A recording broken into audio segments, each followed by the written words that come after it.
Olá, bom dia a todos, todas e todes. Eu sou Camila Matos e é com muito prazer que eu dou início à nossa mesa redonda Academic Diversity and Rights, Making Change Through the Outsider Within. Antes de tudo, eu queria agradecer o convite, cumprimentar a professora Gilene, o professor Alessandro, todos os colegas e os membros da nossa comitiva internacional que estão aqui, e também para todos aqueles que estão nos acompanhando online. Para essa nossa mesa, nós vamos ter 4 palestrantes que vão falar um pouquinho aqui para a gente. Antes de passar a palavra, eu gostaria de relembrar que a sessão de comentários no YouTube está fechada. E para quem quiser encaminhar perguntas, tiver alguma dúvida, pedimos que mandem um e-mail para o iearesponde@usp.br. Tudo bem? Nossos 4 palestrantes de hoje serão começaremos primeiro com a professora Gilene Santos, seguindo com a Patrícia Carvalho, que está aqui conosco. Nós teremos também a presença de Thaís Beck, que está nos acompanhando de Santa Catarina, via online. E, por fim, teremos a fala do Vinícius Silva. Bom, sem mais demoras, vou passar a palavra para a professora Gilene. Obrigada. Obrigada, Camila. Então, vamos logo seguir com as apresentações, né? Nós somos um pouquinho atrasados. Vou fazer só uma fala de introdução das nossas pesquisas. Então, o nosso título desse grupo, dessa mesa, é pensar um pouco o tema das ações afirmativas, da diversidade, a partir da ação de quem está dentro da universidade como professora, e também como grupo de pesquisa e estudantes. Então, aqui vocês têm todas essas pessoas são alunas e aluno do programa de pós-graduação em Direito da USP, na área de Direitos Humanos, e pós-doc, que fez também Direito, mas que agora é nossa pesquisadora pós-doc, não é mais aluna, obviamente, né? Eu queria falar um pouco, a partir dessa ideia de como é ser uma outsider within, né, ser uma pessoa de fora, considerada de fora por não ser parte daquele grupo originário da Universidade de São Paulo, como nós conhecemos a história, mas que está dentro da Universidade de São Paulo e precisa, então, atuar tanto como docente, pesquisadora, como estudante, no caso deles, considerando aqui a percentagem de pessoas pretas e pardas, ou pessoas negras, dentro da Universidade de São Paulo. Esses dados, eles são dados de 2021.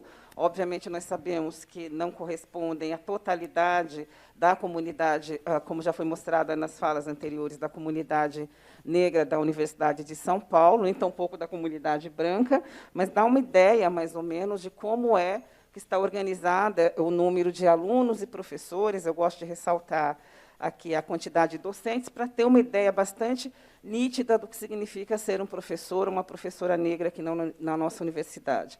Então, nós temos aqui, considerando esse gráfico, né, esse indicador de 2021, que havia 197 professores considerados amarelos, né, ou asiáticos, na concepção estadunidenses, 4.740 professores e professoras considerados brancos, que se autodeclaram brancos, um professor indígena e 94 professores pardos, né, ou miscigenados, e 25 professores negros. Então, no universo de 4.740, mais ou menos, docentes que se autodeclararam brancos, nós teríamos 94 pardos e 25 negros e um único professor indígena. Obviamente, esses dados precisam ser atualizados, né, para que nós tenhamos a realidade melhor informada sobre o que é a Universidade de São Paulo, em termos do corpo docente, mas, obviamente, que essa proporção irá se manter por muito tempo, caso não haja políticas muito incisivas para alterar esse quadro da composição dos docentes. Também há indicativos da composição dos estudantes de graduação e de pós-graduação também. Esses dados eles estão online, é muito fácil vocês consultarem, mas, obviamente, como eu já disse, não estão atualizados. Então, considerando esse... Como que eu fecho esse xizinho aqui, por favor?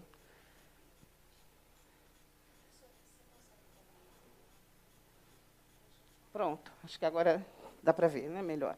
Então, o que isso representa, o que eu gosto de pensar, o que isso representa em termos do trabalho que nós, professores e professoras, temos que realizar dentro da Universidade de São Paulo. Né? Nós temos que atuar sempre, obviamente, porque é uma das nossas causas, né, em prol da inclusão, como pessoas que são lidas como não pertencentes de fato e de direito à universidade, mas que estão atuando dentro da universidade.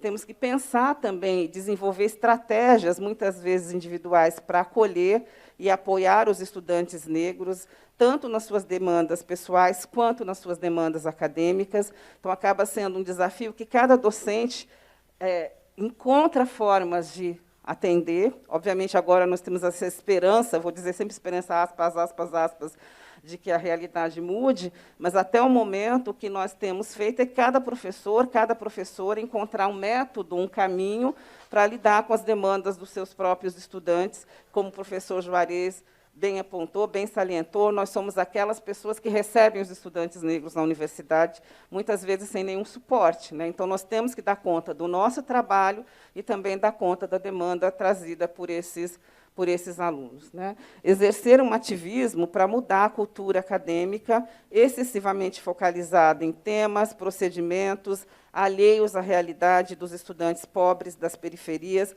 e dos estudantes de baixa renda. Tudo isso já foi dito pelo professor Juarez, estou aqui me repetindo, né?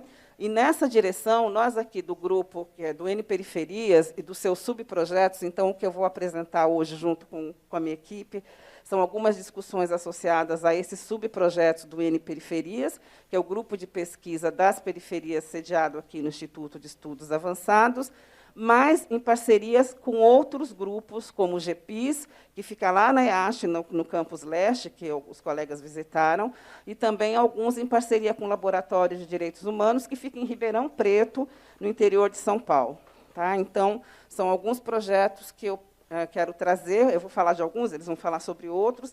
Eu quero começar pensando nessa lógica da inclusão dos estudantes pretos e pardos, focalizando na internacionalização também, que é uma das coisas bastante solicitadas como símbolo do sucesso acadêmico aqui dentro da Universidade de São Paulo, com esse projeto,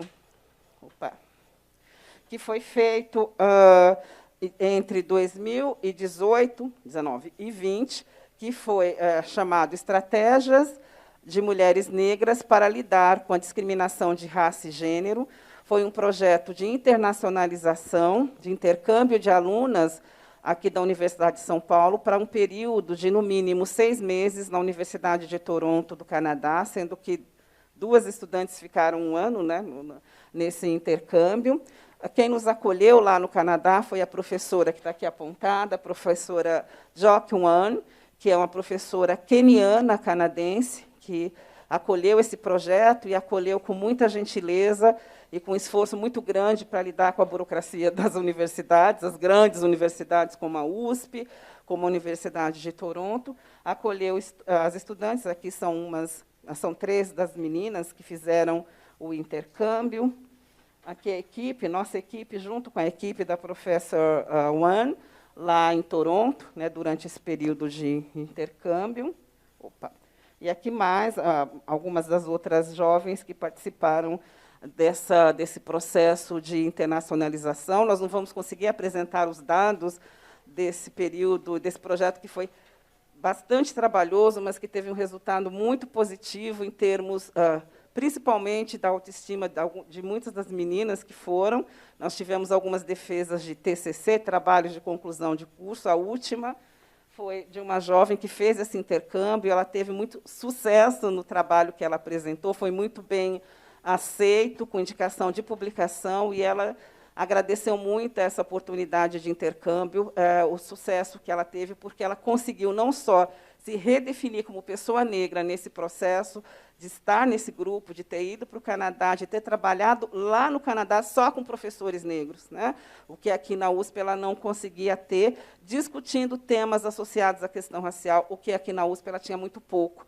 Então, foi um processo muito importante para algumas dessas jovens, que estavam um pouquinho mais distante dessa realidade, outras estavam mais próximas, e eu fiquei muito feliz de ter tido a oportunidade de desenvolver esse projeto. Obviamente, ele terminou, porque ele é muito custoso, mas foi uma experiência muito importante para mim também, como orientadora. Um outro projeto internacional que nós estamos também começando agora, ele é também uma parceria com a Universidade de Toronto, com uma outra colega docente, mais vinculada à questão do direito e da democracia, que é esse projeto que nós aqui no Brasil chamamos Mulheres e Justiça, uma análise em duas dimensões, que está vinculado ao projeto coordenado pela professora Luísa Schwartzman, que chama-se Bring Democracy into the Law, Urban Inequalities and the Struggle over Rights and Fairness in Brazilian Justice System, que então, é coordenado por ela, é um projeto de 3 anos, né, nós estamos no 2º ano, e também envolve estudantes aqui do nosso grupo de pesquisa, que eu acabei não falando o nome, em parceria com a N Periferias, que é a Clínica de Direitos Humanos das Mulheres da USP. Então, esse projeto ele tem como meta, especificamente, discutir casos nos quais mulheres negras aparecem como réis ou como demandantes de justiça no sistema judiciário. Nós estamos coletando informações sobre isso, nós não vamos também ter tempo, porque são vários projetos, eu só quero passar assim, por alto sobre tudo que a Clínica de Direitos Humanos das Mulheres da USP tem realizado, né? E esses casos vão nos permitir verificar como os juízes mobilizam o tratamento que eles dão a esses casos quando são mulheres negras que estão ou pedindo acesso à justiça ou estão na condição de réis. Então, é um projeto bastante ambicioso e muito interessante para nós, porque nós temos, a Patrícia vai falar logo na sequência, nós já temos dados que indicam um tratamento excessivamente cruel, diferenciado, eu vou dizer, no mínimo cruel, né, mas discriminatório, abusivo com relação a mulheres negras, tanto quando elas estão demandando justiça, quanto quando elas são réis, né. O último projeto, que eu vou falar rapidinho, eu entreguei para os colegas dos Estados Unidos o resumo desse projeto, chama-se Equidade, Ciência e Consciência. Nós começamos a desenvolver esse projeto, essa proposta, em 2019 também.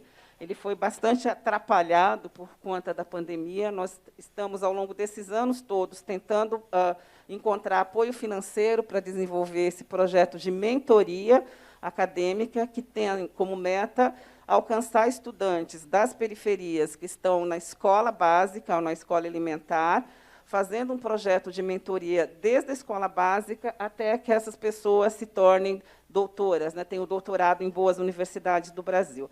Então, esse projeto teve assim, bastante ajuda da Marilis, que está ali. Marilis pode falar oi, que ajudou a pensar esse projeto quando nós fizemos o primeiro desenho anos atrás, e na Clínica de Direitos Humanos das Mulheres nós conseguimos fazer só uma pequena parte dele, tanto em razão da pandemia, mas, sobretudo, porque é um projeto extremamente caro, porque o nosso interesse é oferecer formação, conhecimento de idiomas, oferecer também apoio psicológico, oferecer bolsas de estudos durante um período muito longo, que vocês imaginem, são anos, desde da escola básica até essa pessoa estar, estar em condições de disputar o mercado de trabalho ou trabalhar nas universidades como já doutoras. Então, acho que é isso, rapidamente, que eu queria mostrar. Agora, acho que a Patrícia vai falar um pouco mais dos outros projetos, vai mencionar essa questão da mentoria, que é essa parte pequenininha desse projeto que eu intitulei como Equidade e Formação Consciente, né, para mulheres e jovens negras. E, para não gastar muito tempo, eu vou passar logo a palavra para a Patrícia. Então, esse é o nosso logo da Clínica de Direitos Humanos das Mulheres, e a Patrícia agora vai apresentar alguns dos outros projetos que nós desenvolvemos aqui na Clínica de Direitos Humanos, lembrando sempre que é um dos subprojetos do N Periferias, que tem outros projetos em curso. Obrigada.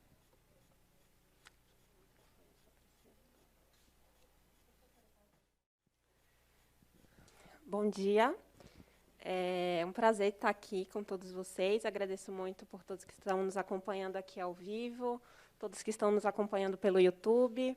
Agradeço especialmente a professora Gislene, ao professor Alessandro, pela organização do seminário, pela oportunidade que está proporcionando a todos os estudantes aqui da USP ao longo dessa semana. Eu não vou me estender, eu tenho uma tarefa muito difícil de falar de tudo isso em 15 minutos, então eu vou direto ao assunto, tá bom?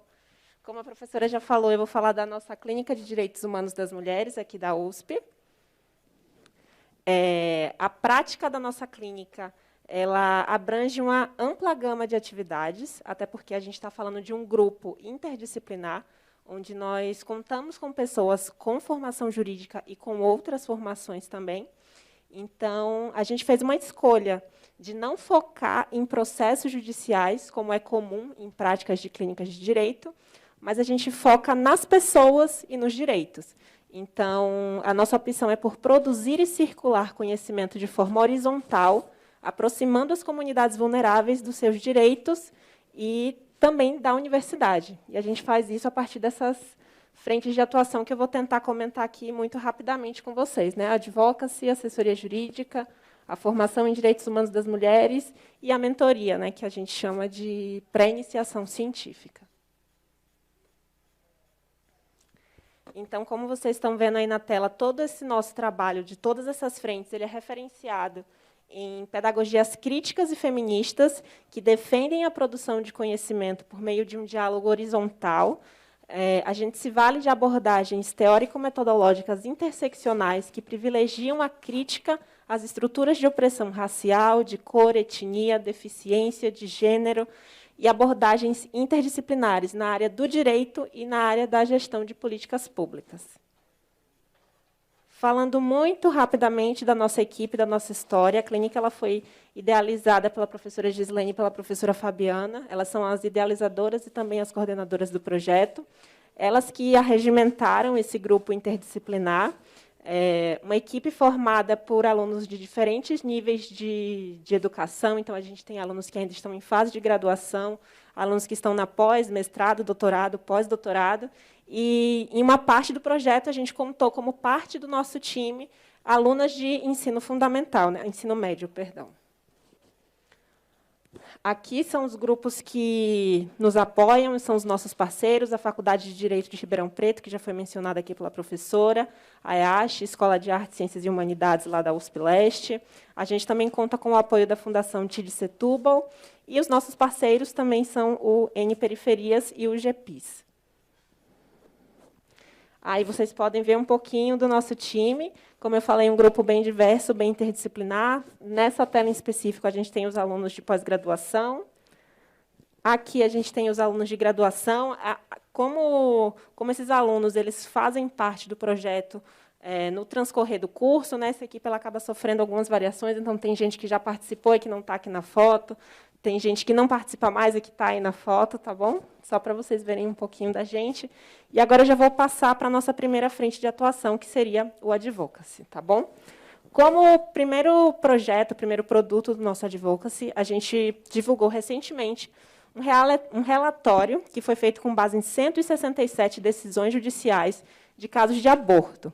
No Brasil, nós temos 3 tipos de crime de aborto. E o que nos interessava nesse relatório era a persecução penal de mulheres pelo crime de autoaborto. As decisões que nós escolhemos analisar, elas eram de 12 diferentes estados aqui do Brasil. A gente escolheu esses estados considerando os mais populosos e os menos populosos de cada região do Brasil, além de decisões provenientes do Supremo Tribunal de Justiça e do Superior Tribunal Federal. Aqui na tela vocês têm o QR Code, onde vocês podem acessar na íntegra o nosso relatório. E ele também é fruto de uma parceria que firmamos com a Fundação Cluny pela Justiça. Falando ainda um pouquinho do relatório, eu trouxe aqui 5 importantes achados que eu vou mencionar de forma muito breve, em razão do nosso tempo, tá bom? Então, a gente tem como achado o fato de que mulheres negras e pobres são as principais alcançadas pela criminalização do aborto. Um segundo achado é o de que juízes e promotores de justiça se valem de vieses e de estigmas na sua atuação.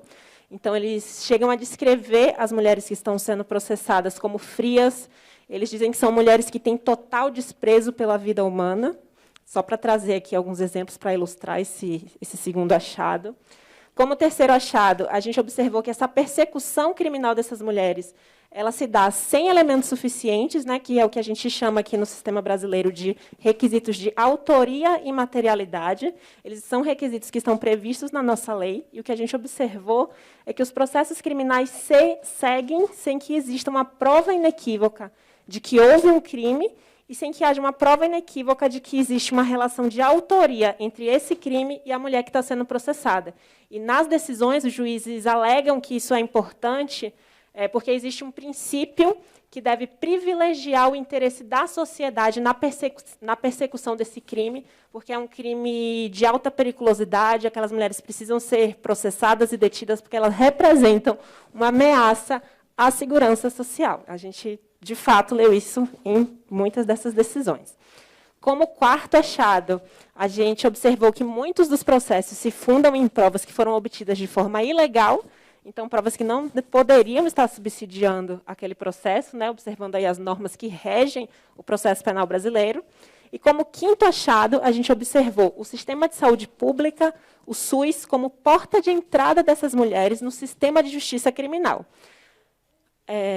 As mulheres pretas e mulheres pobres são as maiores usuárias do SUS. Então, o que a gente observa, o que a gente já sabia de estudos anteriores, é que mulheres de classe média e de classe alta elas conseguem acessar o aborto sem qualquer dificuldade, ainda que exista a criminalização dessa prática no Brasil. O que ocorre é o que está aí desenhado nesses 5 achados, né, que mulheres pretas e pobres são as únicas que são alcançadas pela criminalização da prática.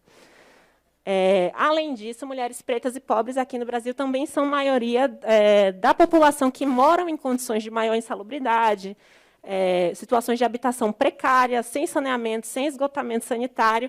Então, quando elas incorrem nessas práticas de aborto inseguro, o que acontece é que esses fetos são descartados nessas condições sanitárias e eles são localizados. E essa é uma segunda forma de que essas mulheres sejam, então, investigadas e processadas criminalmente. A gente encontrou relatos de fetos sendo encontrados em terrenos baldios, enfim, situações de esgotamento sanitário precarizadas, que possibilitavam que esses fetos fossem encontrados, além de banheiros de postos de gasolina, banheiros de lojas comerciais, enfim, situações aí que deixam muito claro quem são essas mulheres que foram encontradas e processadas, né? Eu queria compartilhar muito rapidamente 2 casos que assim foram bem emblemáticos para todo o grupo que fez essa leitura dessas 167 decisões e que eu acho que ilustram bem esses achados que eu estou compartilhando com vocês. Um desses casos é de uma mulher que cometeu um aborto inseguro, ela teve complicações, ela estava sangrando por horas e, pelo risco de vida iminente, ela buscou, então, atendimento médico. Chegando no hospital, ela relatou que tinha sido vítima de um acidente de moto. A médica que a atendeu percebeu que o quadro clínico não correspondia a um acidente de moto. E aí, o que é que essa médica fez? Ela disse para a mulher, tudo bem, eu vou te tratar e vou te medicar de acordo com esse relato que você está me trazendo aqui. Mas, caso, na verdade, o que tenha acontecido tenha sido a prática de um aborto inseguro, essa medicação que eu vou administrar aqui vai te levar à morte. E a mulher acreditou no que ela estava ouvindo da médica. Imagine, ela estava ali há horas vendo, né, se esvaindo em sangue. Ela acreditou no que a médica estava falando. Ela relata que, nesse momento, ela só pensou nos 2 filhos que ela já tinha, na mãe dela, que dependia dela economicamente, né, para sobreviver. E ela, então, vai e confessa para a médica de que, na verdade, ela tinha assim, cometido um aborto inseguro. E aí, nesse momento, a médica pede que a enfermeira que estava acompanhando ela ali no plantão acione as autoridades policiais. E é assim que essa mulher ingressa no nosso sistema de justiça. Enfim, é muito cruel, né? Mas, além de cruel, é uma violação de um dever de sigilo médico. Tá? Não existe qualquer obrigação prevista em lei de que um médico denuncie um paciente nessas circunstâncias, mas, infelizmente, é uma coisa que a gente observou ser muito recorrente. Além disso, né, como outra situação que ilustra bem esses achados, como os juízes escrevem essas sentenças, eles relatam esses fatos, por vezes de forma mais explícita, usando advérbios de intensidade, adjetivos que a gente consegue perceber ali, né, lendo as decisões, mas às vezes de forma mais sutil, como, por exemplo, um caso em que o juiz transcorre integralmente o depoimento de pessoas que não presenciaram o fato, estiveram no local do fato, no banheiro onde a mulher foi encontrada se esvaindo em sangue. Desculpa, amigo, atrapalhei. Ele transcreve o depoimento, então, dessa testemunha que não viu nada e que vai ali depor fazendo um exercício de imaginação, falando que aquela mulher fumava, relatando sobre a vida sexual daquela mulher e fazendo um exercício de imaginação sobre um cano que estava ali no chão do banheiro onde aquela mulher foi encontrada. Então, existe imaginação de que aquele cano possivelmente foi usado por essa mulher para ser inserido na sua vagina como um requisito de crueldade para a prática daquele aborto. Sendo que, naquele mesmo processo, um profissional da área de saúde que atendeu aquela mulher foi ouvido e ele relata que não há nenhuma evidência física que comprove que existe qualquer possibilidade de que o que foi relatado pelaquela testemunha tenha, de fato, ocorrido. Então, assim, eu não sei como é no sistema judiciário americano, mas no sistema judiciário brasileiro não tem porquê isso estar relatado em sentença dessa forma. Enfim, vou tentar avançar aqui, que eu estou bem atrasada no tempo. A clínica agora também acabou de requerer habilitação como amiga da corte, em uma ação que tramita no Supremo Tribunal Federal. Então, a gente quer poder participar dessa ação que discute o aborto, fornecendo dados e informações para subsidiar essa discussão judicial, tá certo? Passando para a nossa outra frente de atuação, é a assessoria jurídica. Essa assessoria jurídica a gente acabou tendo que desenhar na pandemia, então a gente montou um formulário que é acessado no nosso site, onde as pessoas preenchem esse formulário e podem enviar suas dúvidas. A gente, então, providencia a resposta dessas dúvidas, tá certo? Aqui, brevemente, o perfil das atendidas, 53% delas trouxeram dúvidas relacionadas ao direito de família, 60% já tinham buscado aquela orientação em outro lugar, e desse universo, 90% delas não conseguiram obter a resposta nesse local que ela tinha buscado anteriormente, tá certo? 98% das atendidas se identificaram com gênero feminino, 55% se autodeclararam como brancas, 33% declararam não ter renda e outros 20% declarou renda de até um salário mínimo, e 37% declararam ter ensino superior completo contra 23% que declararam ter ensino médio completo. Então, o que a gente observou desse perfil é que o nosso serviço estava sendo acessado por mulheres que tinham mais acesso à educação. Então, como forma de alcançar também outros públicos, no contexto de pandemia, a gente juntou algumas líderes comunitárias de territórios diversos para tentar desenhar com elas alguma parceria e colaborar de alguma forma, mas, enfim, os desafios que estavam sendo impostos pela pandemia naquele momento, eles eram ainda maiores, e o que a gente conseguiu fazer a partir dali foi um mapeamento dos temas de direito que são mais recorrentes no dia a dia dessas mulheres e produzir, então, alguns materiais, ora como cartilha, que vocês veem aí uma capa exemplificativa na tela, ora como podcasts. A ideia do podcast veio muito das próprias mulheres que relataram que um áudio de WhatsApp é uma mídia que circula rapidamente, que possibilita esse acesso ao conhecimento, essa disseminação também, porque você encaminha ali muito rapidamente, e não há necessidade de que você tenha um acesso a uma banda larga muito cara, enfim, você consegue encaminhar aí com maior facilidade um áudio pelo WhatsApp. Entrando agora na frente de formação em direitos humanos das mulheres, a gente também desenhou esse processo na pandemia, foi bastante desafiador. Deixa eu passar aqui rapidinho. E a gente queria, então, conversar sobre direitos humanos, né? Mas a gente queria que essa conversa se desse também muito a partir da perspectiva do que as mulheres entendiam que eram direitos humanos de mulheres ou que deveriam ser direitos humanos de mulheres. Então, isso também aí foi desafiador. Isso se deu em um contexto de pandemia, como eu estou reiterando aqui, um cenário em que as escolas públicas elas não tinham contato com os alunos e elas não puderam nos ajudar. Elas relataram que, olha, infelizmente, a gente está aqui lutando para conseguir manter um contato regular com os nossos estudantes, então a gente não consegue ajudar vocês em adição a isso, né? E assim a gente criou um edital, a gente divulgou ainda assim entre algumas dessas escolas, a gente divulgou também aqui com a Faculdade de Educação, e apesar de todo o esforço que foi empreendido, né, eu me peguei pensando nisso, montando aqui essa apresentação, a gente teve que torcer para dar certo, porque imagine um contexto de pandemia, que as crianças não estavam contatando suas escolas regulares, a gente lançar um edital para que elas viessem conversar com a gente por um período regular sobre direitos humanos das mulheres, né? Então, isso, felizmente, deu muito certo. A gente teve muitas inscrições. Então, a gente desenvolveu um sistema de pontos considerando raça, renda e território, a partir do qual nós selecionamos 5 alunas, que são as alunas de ensino médio que eu falei, que integraram também a nossa equipe. Essas alunas e nós nos dividimos em 4 grupos, e cada um desses grupos teve que arregimentar mais 10 pessoas, para que, por um ano, a gente fizesse essa formação continuada em direitos humanos das mulheres. Na nossa primeira reunião, a gente quis discutir o que era direitos humanos das mulheres para todo mundo que estava ali, né? E a resposta que a gente tinha é que, não sei, eu não tenho como contribuir, eu me inscrevi para saber sobre isso. Você que está aí na universidade, que conta para a gente o que é direitos humanos das mulheres, né? E, a partir daí, a gente começou a discutir a síndrome da impostora. Cada tema tinha um mês. Esse foi o nosso tema do primeiro mês. Ao final do mês, a gente tinha nomeado aquilo ali, aquele tema, como fenômeno da impostora, porque, a partir das nossas discussões, nós entendemos que não era uma síndrome por não ser um quadro... A gente não queria evidenciar um quadro clínico, mas a gente queria evidenciar que aquilo era construído socialmente, aquilo era fruto de uma construção social. E também, nesse mesmo mês, a partir das discussões que eram trazidas ali por elas, a gente acabou sentindo a necessidade de ler a Dilson José Moreira para entender um pouco mais sobre microagressões. Então, assim, estou contando um pouquinho desse mês para vocês, não sei, conseguirem imaginar aí na cabeça de vocês como que se deu essa formação. A gente ficou juntas pelo período de um ano, aprendendo juntas, discutindo diversos temas, como direitos humanos e população LGBTQIA+, mulheres negras e direitos humanos, violência doméstica, que foi um tema também bastante mencionado por elas. Enfim, foi um grupo ótimo, inacreditável, eu diria. E as discussões elas se deram a partir das próprias experiências de cada uma, das vivências familiares, das vivências de amigos.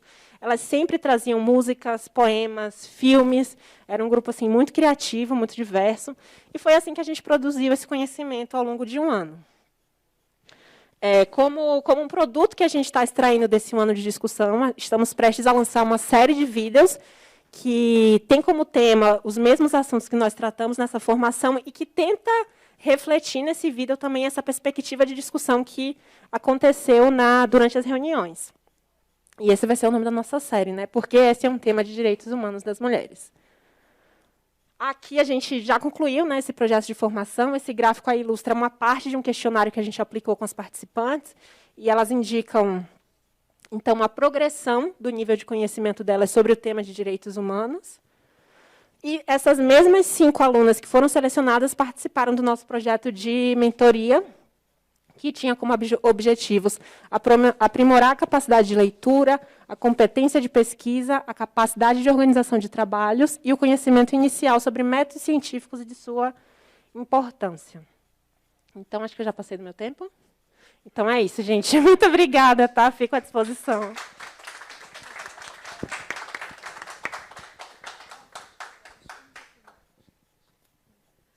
Thaís, está conosco? Eu estou acompanhando vocês pelo YouTube e tá aparecendo o PowerPoint? Tá sim. Não? Tá. Acho que agora tá, né? Tá funcionando. Beleza. Então tá. Bom dia a todos e todas. É um prazer enorme estar aqui com vocês, ainda que à distância, né? Eu estou em Florianópolis, Santa Catarina. Infelizmente, não pude dessa vez estar aí presencialmente, mas estava acompanhando o evento online. Queria agradecer à professora Gislaine, ao professor Alessandro pelo convite. Também vou ser breve na minha apresentação para já passar para o tema de hoje, o tema que me coube, que é falar sobre o acesso de pessoas com deficiência ao ensino superior. Apesar de vocês não conseguirem ver, né, eu sou uma mulher com deficiência, eu uso cadeira de rodas. Atualmente eu faço mestrado sobre orientação da professora Gislaine, então esse é um tema que me é muito caro, tanto enquanto pesquisa, mas também a partir da minha experiência de vida. Para falar sobre esse assunto, eu pensei inicialmente a gente conhecer um pouco qual é a realidade, o cenário hoje no Brasil em relação às pessoas com deficiência. Então, eu trouxe alguns dados do IBGE. Infelizmente, esses dados ainda são de 2010, então acredito que eles estejam um pouco diferentes dos contextos atuais, mas são essas as informações que a gente tem. Então, no censo que foi feito em 2010, que pesquisou o marcador da deficiência, a gente teve a informação de que há no Brasil 23,9% da população enquanto pessoas com deficiência.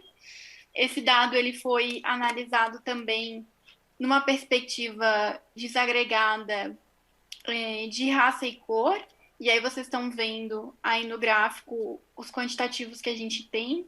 Então, a principal diferença a gente tem, né, no gráfico em azul, que representam os homens, em meio amarelinho, o que representam as mulheres, e aí a gente tem o quantitativo de homens e mulheres com deficiência, né? Então, a principal diferença se dá ali no percentual de mulheres negras, que a gente tem 30,9%, enquanto mulheres negras com deficiência, e o menor percentual a gente tem em relação às mulheres indígenas, que a gente teria 21,8% de mulheres indígenas com deficiência. Esse é um cenário só para demarcar desde o início, né, a importância da gente pensar nesses diferentes marcadores de uma maneira mais interseccional e como isso vai impactar na vida dessas mulheres, dessas pessoas com deficiência a partir desse ponto. Pensando especificamente aí no ingresso no ensino superior, né, na formação dessas pessoas e dessas mulheres com deficiência, a gente tem um dado que foi feito pelo IBGE, né, que é a distribuição de percentual da população de 15 anos ou mais de idade por existência de pelo menos uma das deficiências investigadas e nível de instrução. Então, a gente tem no gráfico da esquerda de pessoas que responderam enquanto pessoas com deficiência e no gráfico da direita de pessoas que responderam enquanto pessoas sem deficiência. Especificamente em relação ao ensino superior, a gente tem um marcador aí que é o que está em roxo, então seriam, né, 10,4% das pessoas sem deficiência teriam ingressado no ensino superior, ao passo que apenas 6,7% das pessoas com deficiência teria esse acesso. Especificamente, um percentual que me chama bastante atenção e que eu acho que importa para o que eu vou falar um pouquinho mais à frente é se a gente olhar para o dado de pessoas que indicaram, né, sem instrução ou com fundamental incompleto, e que ele é bastante discrepante quando a gente pensa aí no marcador da deficiência, porque 38,2% de pessoas sem deficiência estariam nesse lugar, né, de que não terminaram o ensino fundamental, ao passo que 61,1% das pessoas com deficiência não teriam tido acesso ao ensino fundamental completo. Então, eu entendo que esse também é um dado que importa e que indica a imposição de barreiras desde o início da formação, né, do acesso à educação. O tempo é curto, então eu preparei poucos slides, queria focar agora em 2 momentos, especificamente, que seria primeiro a gente pensar o que leva a essa diferença que a gente conseguiu perceber aí pelos dados do IBGE que eu acabei de mostrar, né? Quais são os motivos e quais são as causas. Assim como a gente conversou hoje durante essa manhã, o racismo, o patriarcado, o classismo e o capacitismo, que é o preconceito em relação às pessoas com deficiência, ele é estrutural e estruturante da nossa sociedade, né? A nossa sociedade ela foi organizada a partir de valores corponormativos, e isso quer dizer que a gente pensa no geral, nos nossos contextos, nas nossas formações e nos nossos acessos a pessoas que se comunicam de uma determinada forma, se locomovem de uma determinada forma, que manifestam, né, enfim, que estão e são no mundo de uma determinada forma, isso, no geral, pensando aí na realidade de pessoas sem deficiência. Isso, por certo, vai impactar na forma como essas pessoas conseguem ou não acessar determinados contextos na nossa sociedade. Aqui no Brasil, a gente tem uma legislação, que é a Lei Brasileira de Inclusão, que é a lei de 2015, ela é bastante importante para a garantia de direitos a esse público, e ela traz o conceito, então, de quem seriam as pessoas com deficiência. Essa lei, ela define as pessoas com deficiência enquanto aquelas que têm impedimento de longo prazo de natureza física, mental, intelectual ou sensorial, o qual esse impedimento, então, em interação com uma ou mais barreiras, pode obstruir a participação plena e efetiva na sociedade em igualdade de condições. Esse artigo, ele parte da Convenção da ONU sobre o Direito das Pessoas com Deficiência, que é um tratado de direito internacional, mas ele, de maneira muito breve, né, apresenta, então, a deficiência enquanto uma construção social. Ela não é algo que está no corpo da pessoa, mas é algo que emerge da relação de uma pessoa com uma determinada corporalidade com uma sociedade que não está preparada, né? Com uma sociedade pautada em valores corponormativos. E por que importa falar sobre isso para pensar no acesso de pessoas com deficiência ao ensino superior? Importa justamente porque a gente evidencia as diferentes barreiras que podem impactar nesse não acesso, como a gente já viu aí nos dados do IBGE, desde muito cedo, desde muito antes do ensino superior. A gente pode, no geral, pensar em algumas barreiras que já são elencadas pela própria lei, que vêm sendo trazidas pelo movimento político e social de pessoas com deficiência, que são as barreiras atitudinais, informacionais e comunicacionais, espacial ou arquitetônica e no transporte. Essas não são as únicas, a gente, né, poderia ficar bastante tempo aqui falando sobre elas, mas eu pensei em trazer essas porque eu acho que impactam mais sobre o nosso tema de hoje.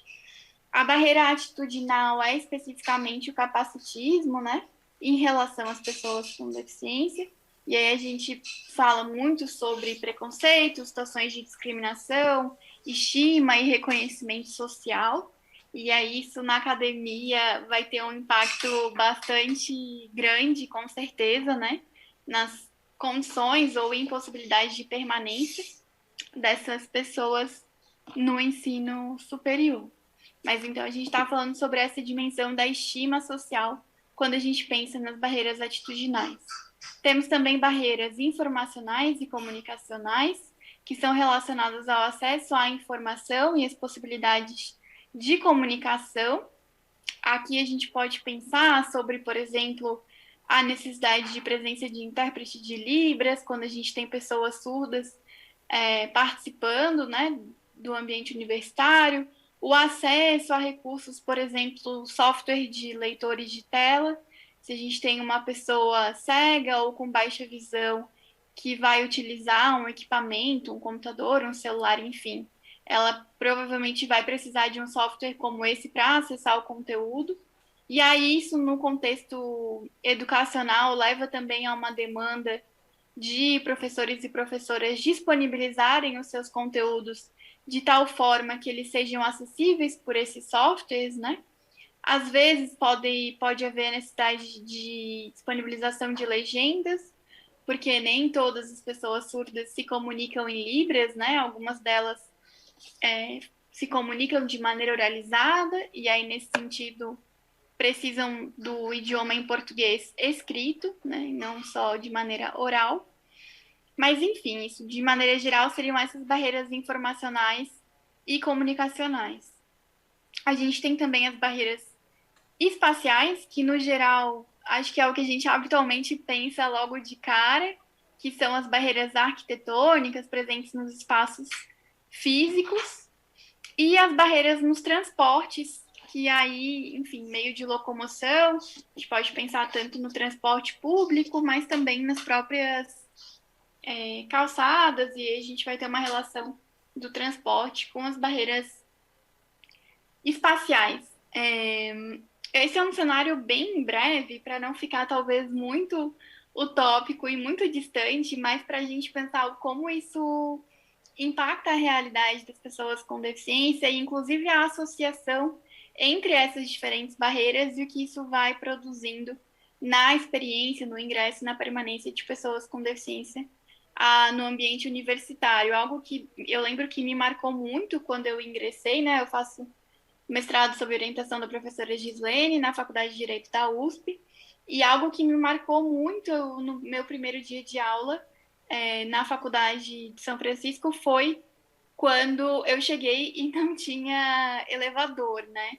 Então, logo de cara, assim, precisei ser carregada, a escada acima, por diferentes pessoas. Depois tinha uma rampa, mas ela era íngreme demais. E eu lembro que eu cheguei na sala de aula e todas as pessoas estavam comentando sobre o fato da universidade não ser acessível, de ter que ter tido toda essa logística e tal, e como é que a gente vai fazer para mudar, e enfim, vamos mudar de sala, mas foi algo que me impactou muito com relação a essa sensação de não pertencimento.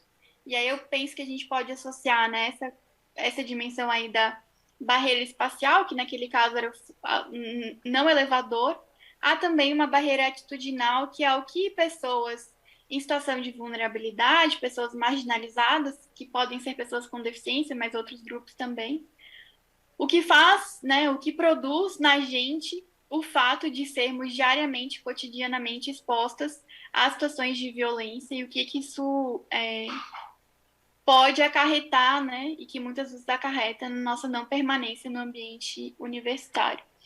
Então, essa é uma discussão ainda bastante inicial, mas só para passar um cenário do que eu acredito que muitas pessoas com deficiência estejam vivenciando no seu dia a dia dentro do contexto universitário.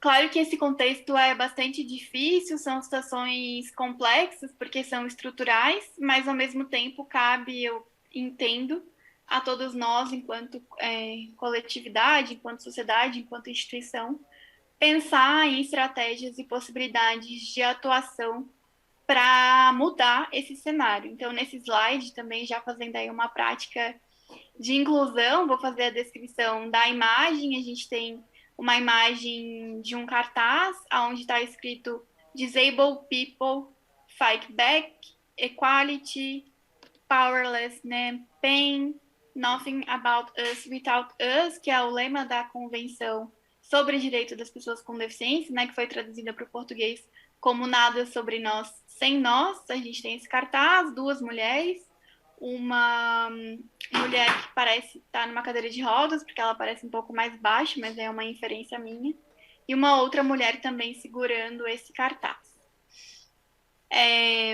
Então, quais são os caminhos, né? Quais seriam algumas possibilidades para a gente pensar na alteração, na mudança desse cenário, especificamente em relação às pessoas com deficiência?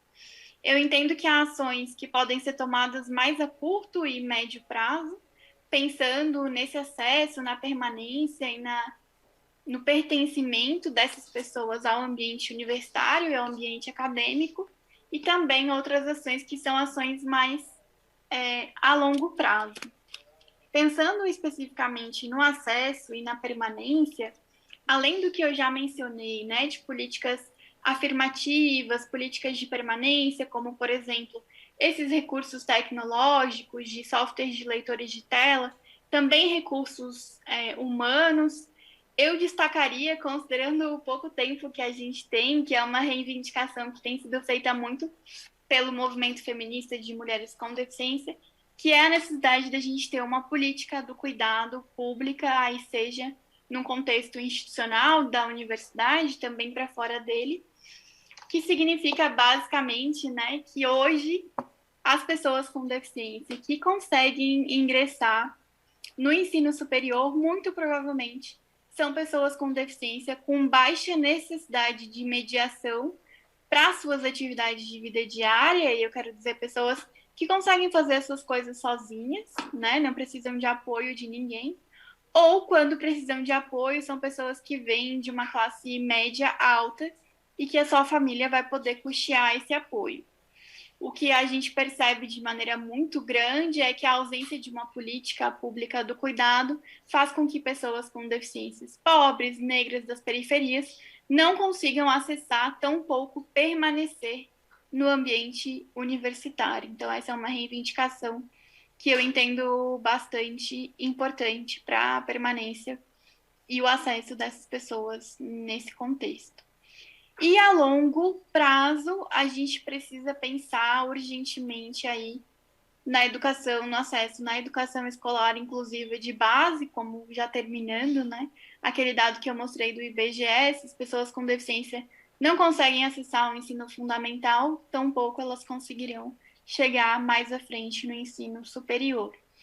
E só para finalizar aqui, marcar, como eu estou falando, que talvez possa parecer algo muito óbvio, claro que as pessoas com deficiência devem estar na escola, mas infelizmente essa não é a realidade aqui no Brasil, tanto pelos dados do IBGE, mas também por movimentações políticas que têm sido feitas, né? Em 2020, a gente teve a edição de um decreto presidencial, que foi o decreto 10.502, que previa o retorno das escolas especiais desde a educação básica, aonde entendia-se que pessoas com deficiência deveriam estudar separadas de pessoas sem deficiência, porque, segundo o ministro da Educação à época, as pessoas com deficiência atrapalhavam o aprendizado de pessoas sem deficiência.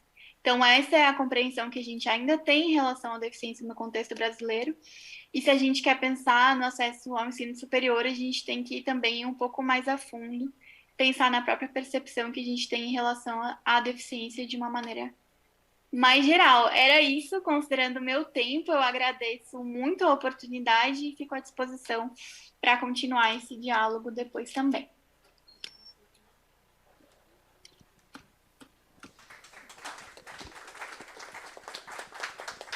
Obrigada, Thaís. Agora eu vou passar a palavra ao Vinícius.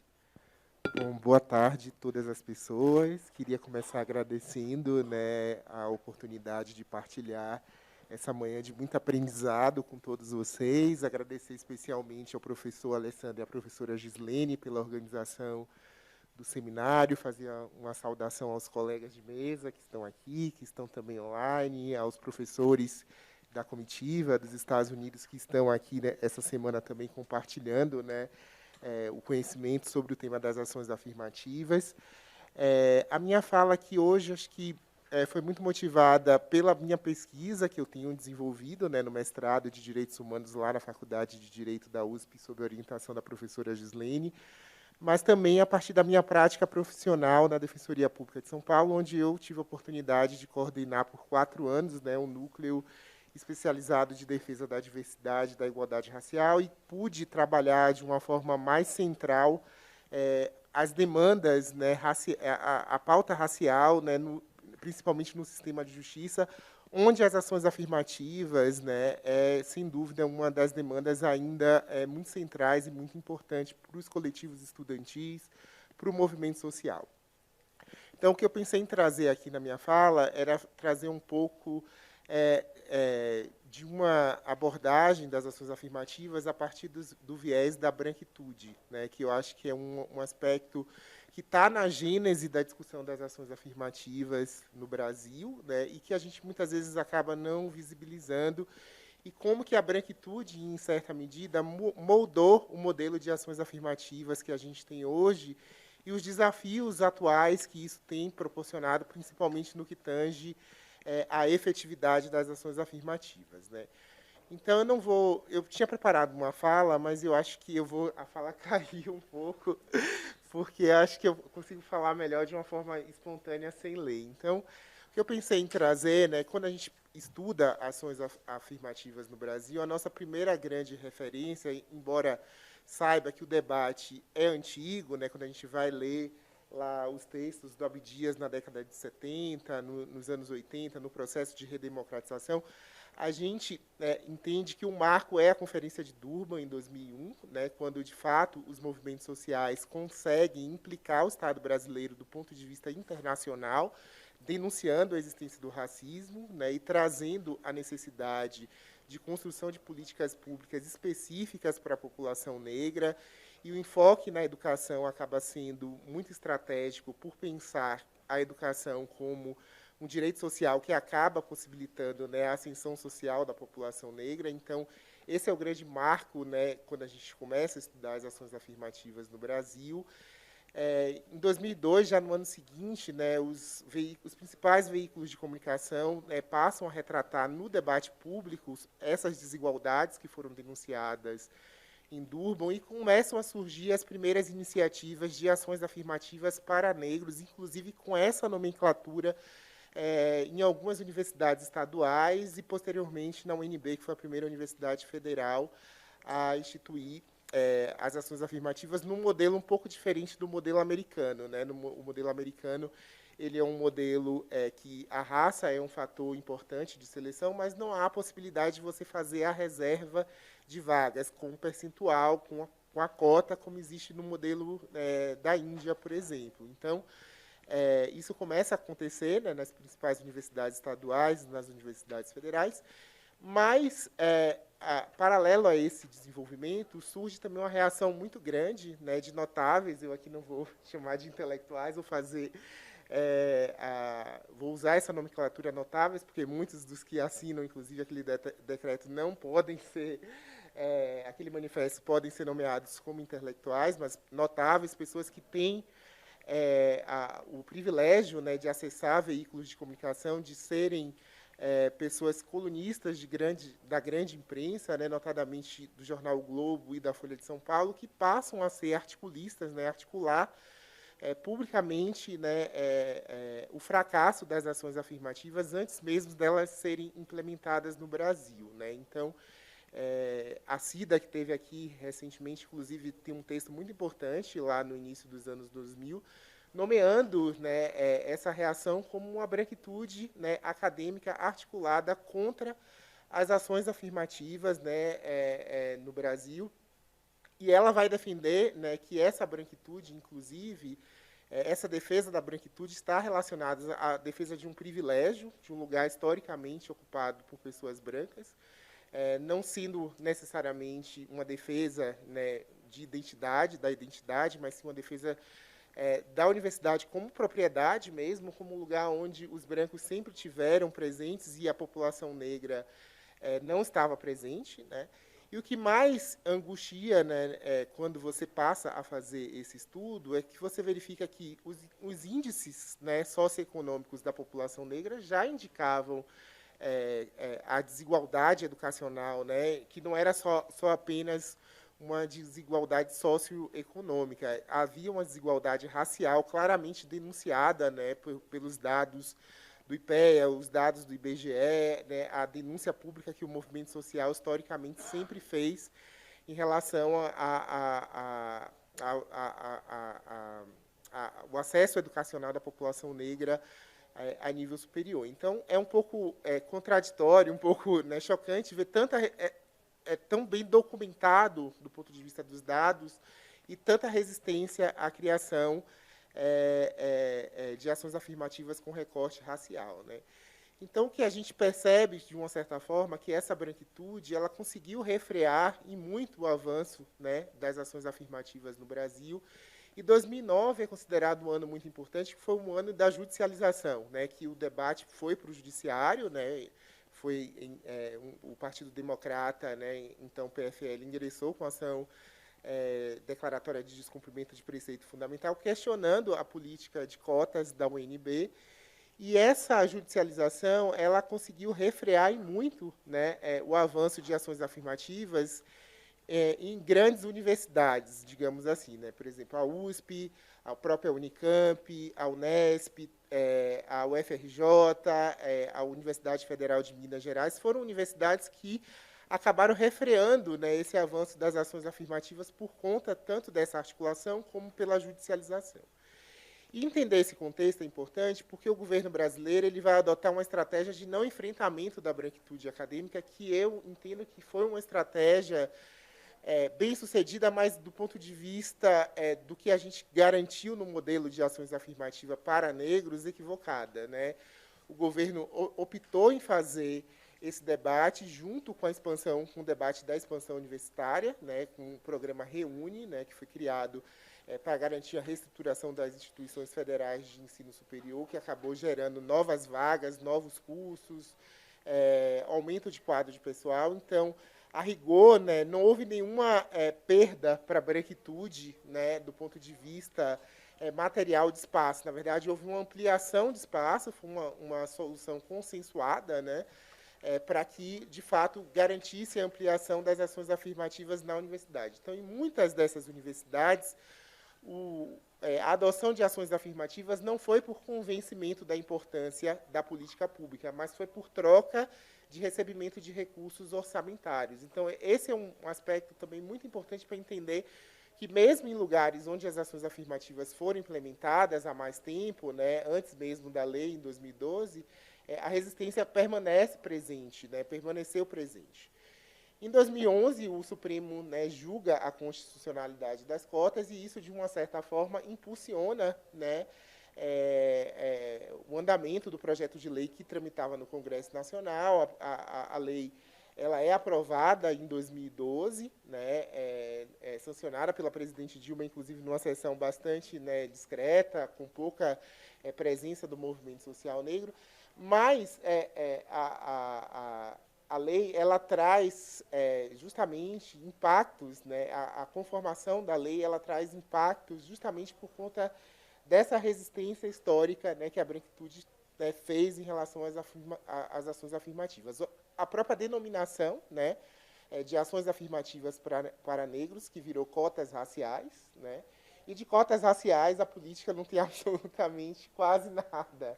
Né? Na verdade, a gente tem um modelo de cotas socio-raciais, né? Então o critério socioeconômico é o critério principal, né, considerando a faixa de renda, né, 2 faixas etárias de renda, e uma presunção de que os estudantes de escola pública, né, de escola pública no ensino médio deficitário, né, do ensino médio deficitário, também faria jus à política. Então, a gente tem um modelo, né, verticalizado, e esse modelo verticalizado, né, criado pela lei, inclusive, matou iniciativas que algumas universidades federais tinham específicas, né, para ações afirmativas para negros, que não era no modelo da reserva de vagas. Então, houve a verticalização nesse sentido, e muitos dos estudantes, né, que ingressaram nas ações afirmativas, né, a partir das cotas, né, são estudantes brancos, majoritariamente, né, são estudantes brancos que acabam ingressando também em razão da verticalização da política pública. Então, isso é importante porque ainda permanece no imaginário social das pessoas que as cotas ela é uma política apenas destinada para negros, mas, na verdade, ela, no Brasil, né, pelo menos nas instituições federais de ensino superior, elas são cotas socioeconômicas, então boa parte da população branca também é beneficiado, né, de cotas e de ações afirmativas, e que isso muitas vezes ainda não é visibilizado, ainda não é destacado. Então, acho que isso era muito importante de trazer aqui na minha fala, né. Em que pese, né, tenha acontecido a verticalização em 2012, é importante dizer, né, que as universidades estaduais de São Paulo elas resistiram até o fim, né. A USP, inclusive, refutou durante muito tempo, né, as ações afirmativas nesse modelo de reserva de vagas.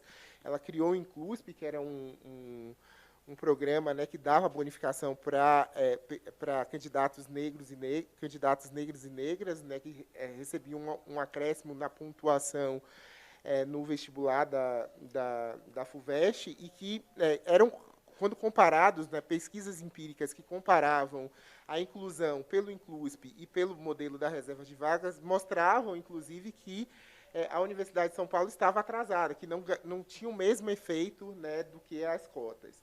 Então, somente a partir da luta do movimento social negro, né, dentro da universidade, fora da universidade, os coletivos estudantis, que, de fato, pressionaram, né, as universidades estaduais de São Paulo a adotar ações afirmativas no modelo de cotas raciais.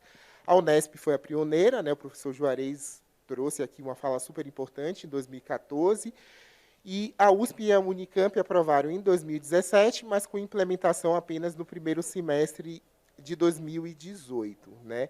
Então, esse contexto histórico, né, que demonstra que as ações afirmativas e o modelo de cotas raciais, ele é um modelo que não foi concedido, né, pela branquitude acadêmica que está nos postos de comando das universidades, nem pelos políticos que aprovaram a legislação. Ela, de fato, foi fruto, né, da luta dos movimentos sociais, uma conquista histórica dos movimentos sociais. E hoje o grande desafio que os movimentos sociais têm apontado nas ações afirmativas dentro dessa subcategoria, né, das cotas raciais, é justamente garantir a efetividade das cotas para as pessoas negras. Né?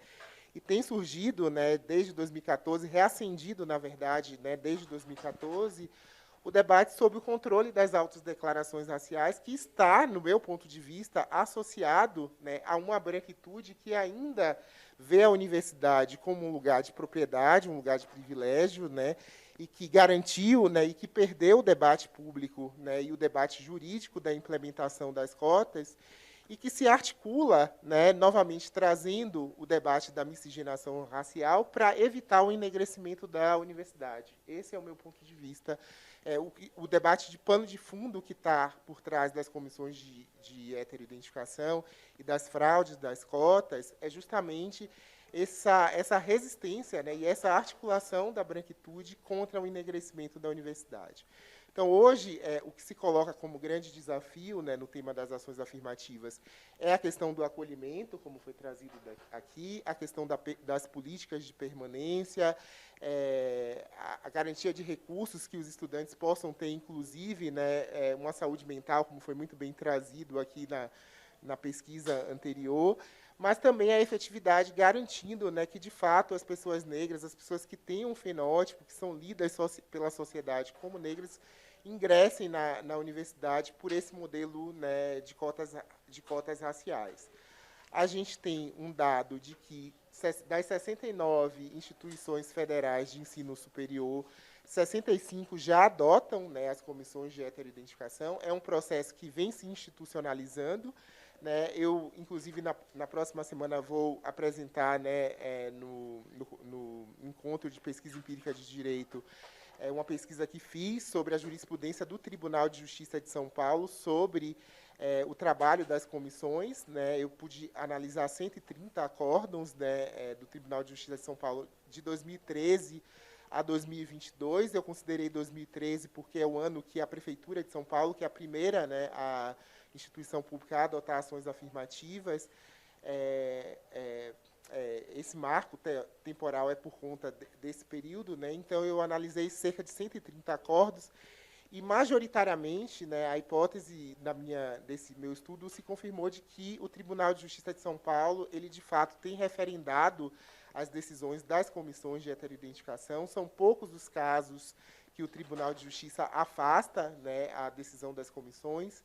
Então, é um processo que tem se perenizado, que tem ganhado legitimidade no Poder Judiciário, e que eu acho que, fazendo já aqui uma fala final, né, do que a Cida trouxe bastante aqui, né, do debate sobre colorismo, o debate sobre quem é negro no Brasil, é ainda um tema importante, e é um tema que não dá para interditar, em que pese a política sempre esteja sobre ataque, né, a política pública está sempre em ataque, e a gente fica sempre nesse estica e puxa, né, para defender a política. É um tema que a gente ainda precisa, a efetividade das cotas, é um tema que eu acho que a gente não tem como abrir mão, por conta até mesmo de um respeito, né, à luta histórica que o movimento social trouxe, né, para a implementação dessa política pública tão importante para o país e que mudou, né, a vida de muitas pessoas negras que puderam acessar a universidade. Eu acho que era por aqui que eu queria ficar. Muito obrigado.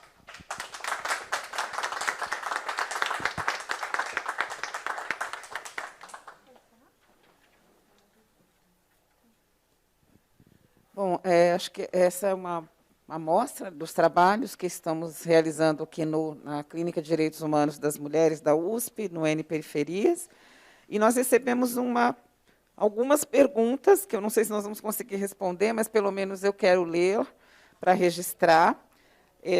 Quem mandou foi uma pessoa chamada Kelly. Vou começar aqui. Então, prezadas, em primeiro lugar, agradeço demais por esse evento, pelas pesquisas necessárias que estão sendo realizadas. Não conseguirei estar síncrona o dia todo, mas verei a gravação do que eu não consegui acompanhar. Né? Já sei quem é a Kelly.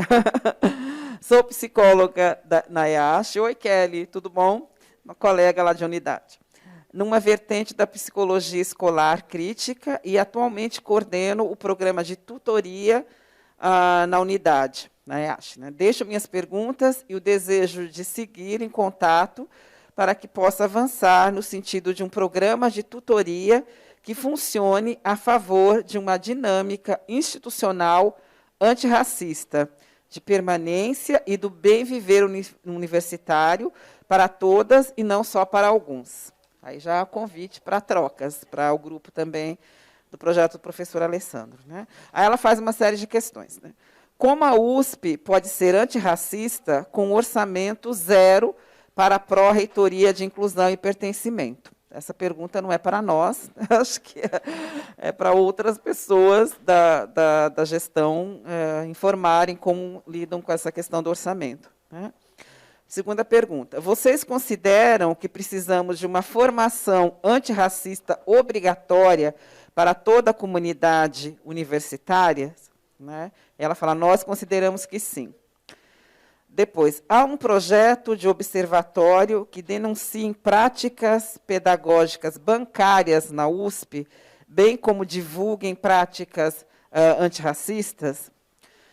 A outra pergunta, se a evasão gera muitos milhões de gastos públicos, por que não realocar recursos para equipes de assistência estudantil robustas e não uma equipe minúscula onde são projetadas as soluções dos programas de saúde mental, que comumente são produzidos ou fortalecidos pela hostilidade do ambiente e pedagogias acadêmicas?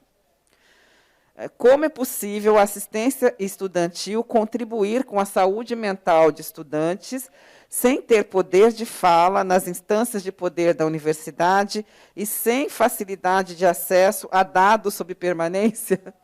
Ou seja, né, tudo que foi discutido e apontado aqui são as questões que vêm de quem trabalha com a temática dentro da universidade, né? Como garantir a contratação de uma equipe de assistência estudantil que represente a diversidade e a pluralidade da sociedade brasileira? Por fim, mais uma pergunta. Como a universidade pode adotar uma perspectiva antimanicomial, ampliando o direito à psicose, a outras formas de racionalidade diversas no ensino superior, há dados sobre evasão de estudantes neuro ou psicodiversos? Percebemos que há uma expectativa que os serviços de saúde mental curem, ela coloca entre aspas, esses estudantes e não que favoreçam a inclusão como eles são em suas potencialidades e vulnerabilidades. Então, as perguntas que a Kelly aponta, elas são perguntas que foram, né, de certa forma, discutidas. Obviamente, há muito mais dados que vocês podem trazer, que nós podemos discutir, mas acho que são os desafios que a Universidade de São Paulo precisa enfrentar quando se trata do bem viver, da inclusão, das ações afirmativas. Acho que esse é o nosso desafio aqui. Felizmente, temos pessoas... Eu vou estar indo embora, gente. Desculpa. Temos pessoas e equipes trabalhando com seriedade na produção de informações, de conhecimento, de dados sobre isso. Então, acho que é um estímulo para vocês, né, professor Alessandro, divulgarem ainda mais essa pesquisa. E há um convite, então, a partir dessas questões apontadas aqui pela Kelly, que vocês apresentem também, com mais tempo, essa pesquisa na IASH, né, para que a gente possa discutir lá, pelo menos lá, com um pouco mais devagar essas informações, né? Os outros colegas a gente tem tentado levar, o professor Juarez não estava aqui, mas acho que muitas questões também refletem a fala que o professor Juarez fez antes. E é isso, acho que esses são os nossos desafios aqui na USP, e esperamos ter mais tempo em outros momentos para falar mais sobre isso, né? Esse seminário ele acaba sendo uma amostra, né, do que nós temos tentado fazer, sem tanto tempo para discutir, mas espero que abra oportunidades para que a gente fale mais aqui, também fora daqui, sobre essas questões. Depois eu posso passar para vocês também, mas já o convite deixado para vocês apresentarem a pesquisa na IASH e conversar com a Kelly, trocar ideias com o pessoal que trabalha lá com a permanência, tá bom?